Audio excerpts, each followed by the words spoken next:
ওকে, এখন আমরা প্রথম যে ওয়ার্কআউটটা শুরু করব, এটা ওয়ার্ম আপ সেট হবে। ওয়েট একদম মডারেট থাকবে, আর গ্রিপ নাও, গ্রিপ করো, গ্রিপটা সেট করো। এটা আমরা হচ্ছে wide grip lat pull down করবো। প্রথমে আমরা ল্যাট পুল ডাউন দিয়ে শুরু করব, লাইট ওয়েট দিয়ে। আমাদের এখানে একটা প্রবলেম হয়, আমি এখানে প্রবলেমটাকে ফিক্স করে দিই। যারা beginner, most of the cases দেখা যায় তারা খুব স্ট্রেট থাকে, নাহলে দেখা যায় যে এত বেশি পিছনে চলে আসে যখন এটা টান দেয়। এই যেভাবে স্ট্রেট যখন টান দেয় তখন দেখেন যেটা কিন্তু রেয়ার ডেলটা হিট করে গিয়ে। তো এই জিনিসটা কিন্তু খেয়াল রাখতে হবে যে আমি যখন মারবো তখন খুব বেশি পাকা হওয়া যাবে না, হালকা লিন থাকতে হবে। ওকে, মারো। আমার যে প্লেসমেন্টটা হবে চেস্ট বরাবর, আপার চেস্ট বরাবর।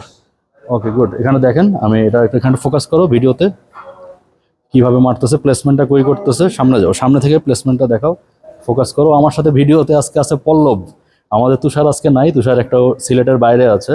দেখেন এটা কিন্তু খুব কন্ট্রোল, আমরা যে মেইন জিনিসটা এখানে ফোকাস করতেছি যে খুব কন্ট্রোলে, যেহেতু এটা warm up set, light weight আছে, আমরা মাসলটার মুভমেন্টটা খুব কন্ট্রোল করতেছি।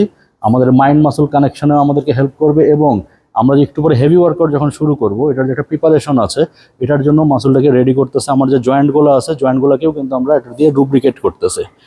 ওকে, এই আমরা ওয়ার্ম আপ সেটে হাইয়েস্ট করবো 15টা রেপস পর্যন্ত, 15 বা 20টা।